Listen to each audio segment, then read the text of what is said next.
tobanka dagaal ee dunida ka dhacay ee dhiigga ugu badan ku daatay taariikhda dunida.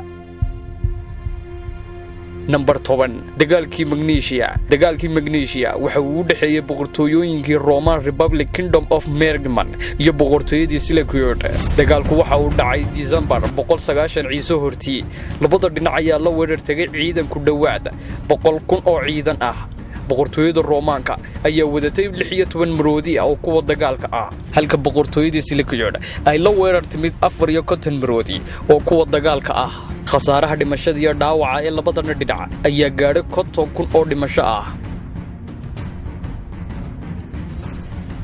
Numberka 9 dagaalkii Plataea wuxuu ahaa dagaalkii ugu dambeeyay ee dhulka intii lagu jiray duulaanka labaad ee reer Faris ee Greega.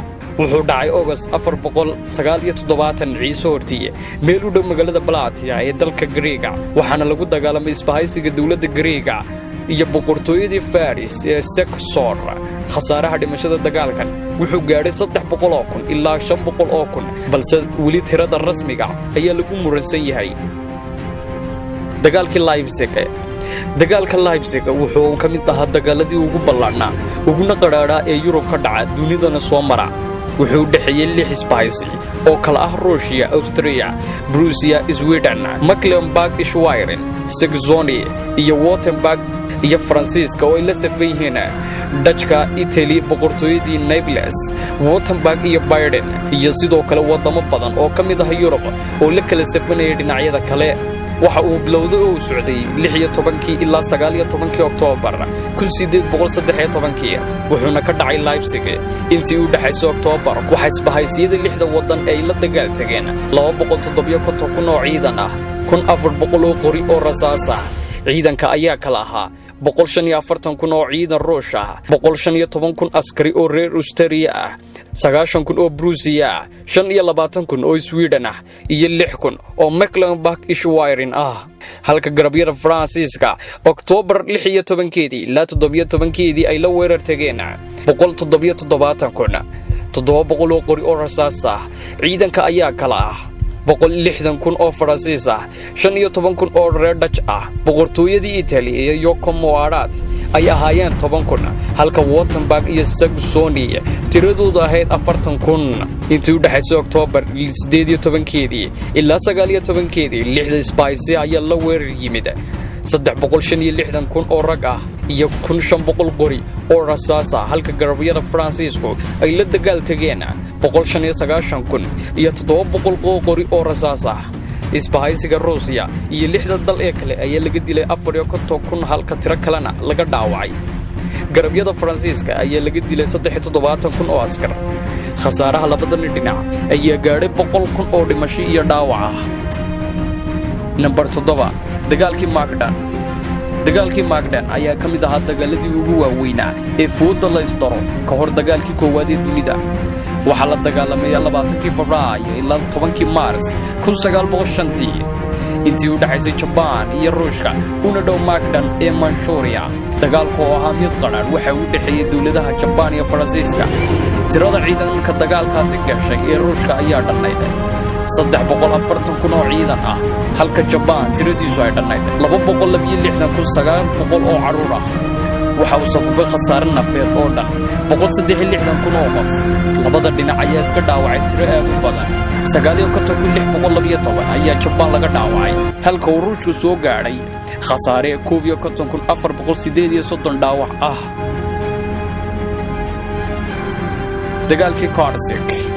dagaalkii Korsik waa dagaaladii ugu waaweynaa taariikhda. wuxuu ahaa dagaalkii labaad ee adduunka ee u dhaxeeyay ciidamadii Jarmalka iyo Soviyetka. waxa uu bilowday oo socday 5 Julaay 1943 ilaa 23 August 1943. weerarkii Jarmalka ayaa ahaa 5 Julaay 1943 ilaa 16 Julaay 1943, muddadaas oo ahayd 1 toddobaad iyo 4 maalmood. weerarkii Soviyetka ayaa ahaa 12 Julaay 1943 ilaa 23 August 1943, muddadaas oo ah 1 bil 1 toddobaad iyo 4 maalmood. tirada ragga weerarka galay ee Ruushka ayaa ahayd 780,009 qof, halka Soofiyetguna ahaa 1,910,361 rag ah. hubka loo yaqaan taangiyada ee isku adeegsadeen ayaa isu geendhana 8,650 taangi. ruushka ayaa la weerar tagay 2,928 taangi, halka Soofiyetiga taangiyadiisa uu la weerar tagay tiradiisu ay dhanayd 5,128 taangi. isugeynta qoryaha iyo madaafiicda labada dhinac ay la weerar tageen ayaa dhanayd 4,997. madaafiicda iyo qoryaha ruushka ayaa ahaa 9,966. Soofiyetiga ayaa qoryaha iyo madaafiicdiisu ay dhanayd 25,013. labada dhinac waxa soo gaadhay khasaare kala duwan oo isugu jira mid nafeed. khasaaraha nafeed ayaa dhannaa 250,000. guusha dagaalkan ayaa ugu dambayntii raacday Soofiyetigi. Number 5. dagaalkii Didgori. dagaalkii Didgori waxa uu bilowday 12 August 1921 waxa uu dhaxeeyay ciidamadii boqortooyooyinkii kala ahaa boqortooyada Georgia iyo boqortooyada Seljuk. Number 4. dagaalkii Narva. Narva waxa uu 19 November 1700 wuxuu dhaxeeyay boqortooyooyinkii Sweden iyo Tsardom of Russia. labada dhinac ayaa la weerar tagay rag isugeyntoodu ay dhanayd 38,800. boqortooyada Swedishka ayaa la weerar tagtay 1,800 oo rag ah, halka Tsardom of Russia ay la weerar timid 37,000 oo rag ah. isugeynta madaafiicda ay isku adeegsadeen ayaa dhanayd 492 madaafiic. Swedishka ayaa la weerar yimid 297 madaafiic.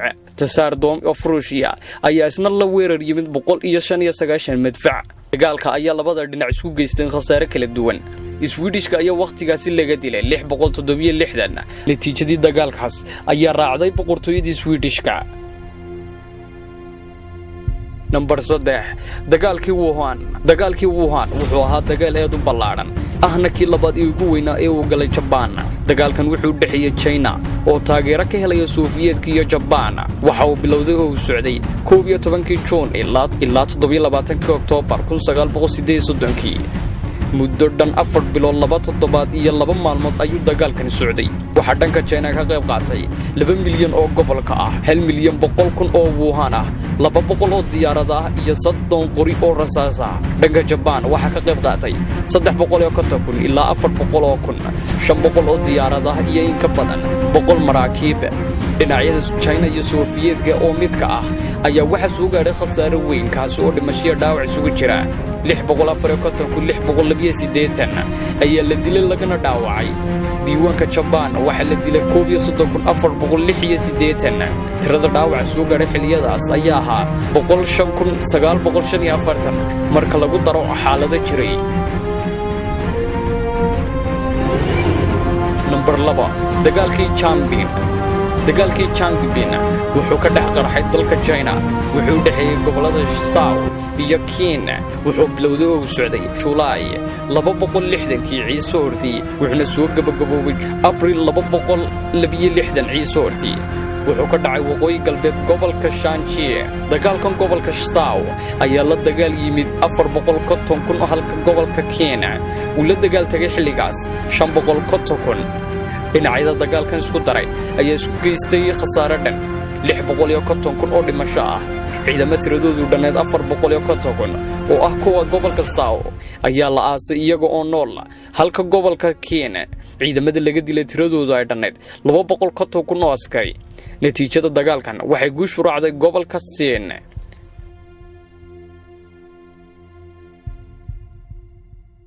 Numberka 1. dagaalkii Borodino. Borodino wuxuu ahaa dagaal la qaaday 7 Sebtembar 1812. wuxuu ka dhacay magaalada Borodino ee dalka Ruushka. wuxuu dhex maray wadamada Faransiiska oo ay garab socdeen Dutchka, Italiya iyo dhulalka loo yaqaan Confederationka iyo Ruushka. dagaalkan wuxuu ahaa mid qadhaadh oo galaaftay nolosha ciidan aad u tiro badan.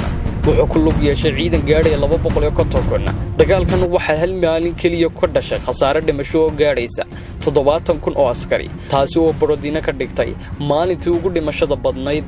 labada dhinac waxa soo gaadhay khasaare dhimasho, dhaawac iyo saraakiil ay kala qabsadeen bay isugu jiray. khasaaraha dhimashada dagaalkaasi ayaa gaadhay 70,000 oo ruux.